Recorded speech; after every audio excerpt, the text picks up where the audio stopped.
गेल्या आठवड्यात जर्मन सरकारने तिथल्या एका एनर्जी कंपनीचे एका कायद्याअंतर्गत सॉर्ट ऑफ नॅशनलायझेशन म्हणजेच राष्ट्रीयकरण केलं. क्लोजेस्ट एक्झाम्पल आपल्याकडे इंदिरा गांधींनी केलेले बँक्सचे नॅशनलायझेशन आहे. जर्मन सरकारने असं का केलं? ती कंपनी कोणती होती? यात ऑब्व्हियसली जिओपॉलिटिकल रिझन्स आहेत, पण या घटनेवरून आपण काही इकॉनॉमिक्स किंवा पॉलिटिकल इकॉनॉमीसाठी काही सिग्नल्स किंवा काही संकेत शोधू शकतो का?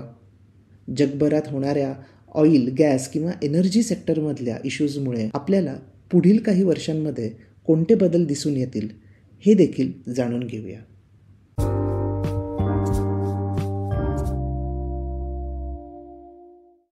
जर्मनीमध्ये श्वेट नावाचा एक एरिया आहे जो रशियाच्या अगदी बॉर्डरपाशी येतो.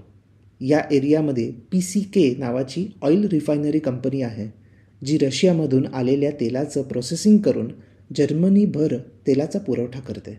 त्या एरियामध्ये राहणारे ऑलमोस्ट सगळे जण डायरेक्टली किंवा इनडायरेक्टली ऑइल इंडस्ट्रीवर अवलंबून आहेत. आता रशिया युक्रेन युद्धानंतर आपण पाहिलं की कशा प्रकारे युरोपियन आणि अमेरिकन सरकारे रशियाच्या अगेन्स्ट उभी राहिली आणि वेगवेगळ्या प्रकारच्या सँक्शन्सची सुरुवात झाली. तेल आणि नॅचरल गॅस यात मेन 2 गोष्टींसाठी युरोप रशियावर अवलंबून आहे. त्यामुळे रशियन एनर्जी सेक्टरवर कमी कसं अवलंबून राहता येईल यावर सर्वांचंच लक्ष तिथल्या पॉलिटिशियन्स आणि पॉलिसी मेकर्सकडे आहे. यासाठी आवश्यक होते इतर देशांमधून मोस्टली गल्फ आणि स्कॅन्डिनेव्हियन कंट्रीजकडून एनर्जी सेक्टरसाठी मोठा सपोर्ट. यात अनेक कॉम्प्लिकेशन्स आहेत फायनान्शियली आणि पॉलिटिकली. त्यामुळे हे फुल ट्रान्झिशन इतक्यात काही होणं शक्य नाही. पण बरेच देश रशियाच्या एनर्जी सेक्टरकडून इतर देशांकडे आणि त्याचबरोबर renewable energy sources like solar किंवा विंड एनर्जीकडे वळत आहेत. यावर चर्चा आणि थोड्या प्रमाणात काम चालू आहे. श्वेटच्या रिफायनिंग इंडस्ट्रीबद्दल आता थोडी माहिती देतो. हा एरिया सोव्हिएत रशियाने सेकंड वर्ल्ड वॉरच्या वेळेला कम्प्लिटली डिस्ट्रॉय केला होता. युद्धानंतर श्वेटमध्ये PCK ही रिफायनरी तयार झाली. बॉर्डर शेजारी असल्याने तो भाग खूप अँटी रशिया नाही आहे. 1963 ही रिफायनी ड्रुजबा पाईपलाईनला जोडण्यात आली. ड्रुजबा पाईपलाईन ही जगातली सर्वात लांब तेल ट्रान्सपोर्ट करणारी पाईपलाईन आहे. अराउंड 4000 किलोमीटर्सची पाईपलाईन आहे जी ईस्ट रशियापासून सुरू होते आणि युक्रेन, बेलारूस, पोलंड, हंगरी, स्लोव्हेकिया, झेक रिपब्लिक, ऑस्ट्रिया आणि जर्मनी या देशांमध्ये जाते. PCK रिफायनरी आणि श्वेट परिसर जर्मनीसाठी फार महत्त्वाचा आहे. बर्लिनची घरे, तिथलं एअरपोर्ट आणि बऱ्याच गोष्टींपर्यंत एनर्जी सप्लाय याच रिफायनरीमधून केला जातो. PCK ही कंपनी खरं तर जर्मन कंपनी नाहीच आहे. मुळात रशियन कंपनी रॉझनेफ्टची ही एक सबसिडियरी कंपनी आहे. 16 सप्टेंबर 2022 जर्मन गव्हर्नमेंटने ही कंपनी आपल्या ताब्यात घेतली. PCK सोबतच आणखीन 2-4 कंपनीज देखील टेकओव्हर केल्या.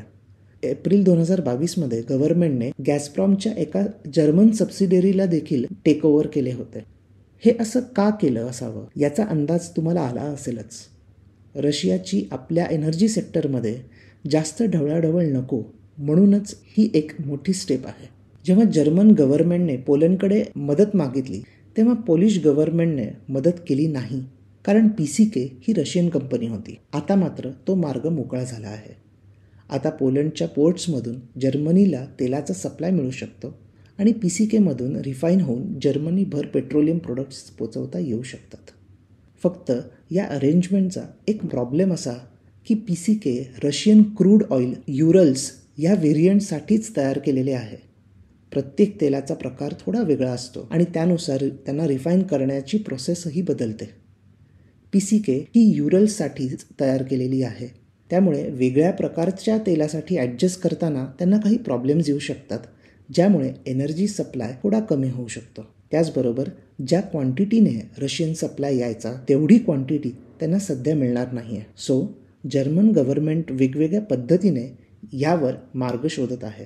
हायड्रोकार्बन्स, US तेलाचा सप्लाय आणि रिन्युएबल एनर्जी सोर्सेसवर भर दिला जात आहे. मला असं वाटतं की सध्या अशा प्रकारचे बदल इंटरनॅशनल इकॉनॉमीमध्ये आपल्याला दिसत जातील. अँटी रशिया क्लायमेट दिवसेंदिवस वाढत जाईल आणि रशियन इन्फ्लुएन्स किंवा रिलेटेड कंपनीजना युरोपियन आणि अमेरिकन देशांमध्ये बंद करण्यात येतील. या देशांमध्ये एनर्जी कंपनीज खूप प्रमाणात प्रायव्हेट कंपनीज आहेत अनलाईक इंडिया जिथे फार कमी प्रायव्हेट कंपनीज या सेक्टरमध्ये काम करतात. देर आर चान्सेस की तिथल्या कंपनीज तिथल्या गव्हर्नमेंट्स टेक ओव्हर करून टाकतील, कारण त्यांना एनर्जी सप्लाय कायमच लागणार आणि क्लायमेट चेंजसाठी रिन्युएबल एनर्जीचा मार्ग ओपन करताना देखील गव्हर्नमेंट्स अशा कंपनीज किंवा प्रोजेक्ट्समध्ये अधिकाधिक इन्व्हेस्ट करतील, जेणेकरून एनर्जी सेक्टर हा कम्प्लिटली गव्हर्नमेंटच्या अंडर राहील, ॲटलिस्ट पुढील काही वर्ष तरी. हा एक मोठा बदल दिसून येऊ शकतो असं मला वाटतं. हे कितपत वाढेल हे माहिती नाही. वाढत्या महागाईमुळे ऑलरेडी काही ठिकाणी प्राईस कंट्रोल्स दिसायला लागले आहेत. प्राईस कंट्रोल्स म्हणजे सरकार सांगेल की एखादी वस्तू मॅक्झिमम एवढ्या किमतीला विकू शकतात. हे जरी व्हेरी शॉर्ट टर्मसाठी चांगलं असलं किंवा पॉलिटिकली करेक्ट असलं तरी याचे प्रॉब्लेम्स काही महिन्यातच दिसून येतात. अशा पॉलिसीजमुळे युज्युअली सप्लायचं शॉर्टेज होतं. फॉर एक्झाम्पल, जर गव्हर्नमेंटने सांगितलं की बिस्किट्स 20 रुपयांपेक्षा जास्त किमतीला विकू नये, तर थोड्या वेळासाठी आपल्याला बरं वाटेल की किंमत कमी झाल्या आहेत. पण लगेच आपल्याला काही महिन्यांमध्ये असं दिसेल की मार्केटमध्ये बिस्किट्स जास्त अवेलेबलच नाही आहेत, त्यांचा तुटवडा पडेल. हे असं होतं कारण कंपनीज त्यांची कॉस्ट भरून काढू शकत नाहीत. मग त्यातल्या काही कंपनीज बिस्किट पॅक्सचा साईज कमी करतील किंवा काही इन्ग्रेडियंट्स कमी करतील किंवा क्वालिटीही कमी होऊ शकते. आणि मोस्टली शेवटी असं होईल की बऱ्याच बिस्किट कंपनीज बिस्किट विकणंच बंद करून टाकतील.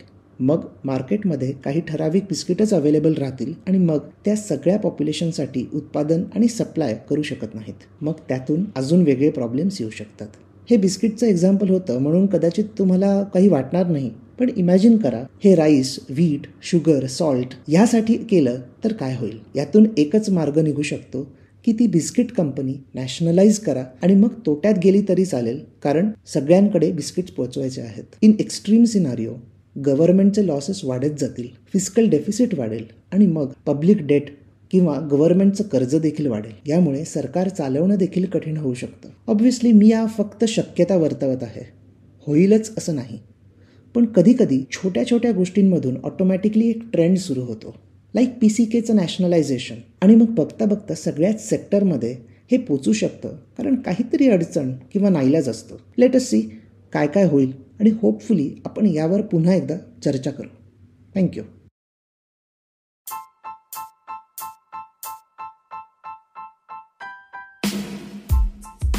तुम्ही हा एपिसोड स्पॉटिफाय, इकॉनगली वेबसाईट आणि लीडिंग पॉडकास्ट ॲप्सवर ऐकू शकता. मी दर सोमवार, बुधवार आणि शुक्रवार नवीन एपिसोड्स घेऊन येतो.